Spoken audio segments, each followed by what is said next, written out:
Hello guys, in this tutorial you will learn how you can send an audio message to your contacts in Telegram on PC or on laptop. So not on mobile, but on the desktop computer, like for example accessed via the Telegram application installed on your desktop PC or through the web application. So let us guide you through this.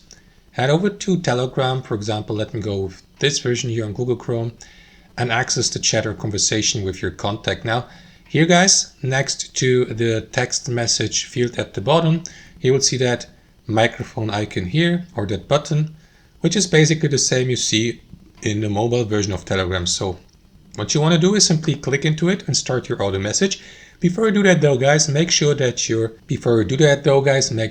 Telegram here on Google Chrome has access to your microphone and that you have given Telegram through Google Chrome the permission to use it. If you're not 100% sure guys, click into this button next to the URL address. After that, click into site settings here to get redirected to the Telegram site settings on your Google Chrome browser.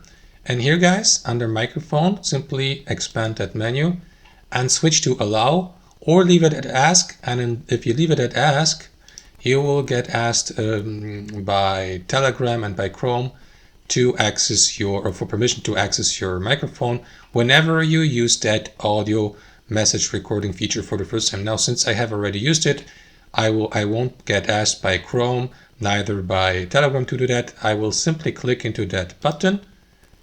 Oh, there it is. Oh, I was wrong. Sorry. As you can see, I am being asked by Chrome to give the permission to use or to access my microphone. So I will go with allow this time, or you can set a rule for a permanent rule by selecting allow while visiting the site, or don't give permission at all.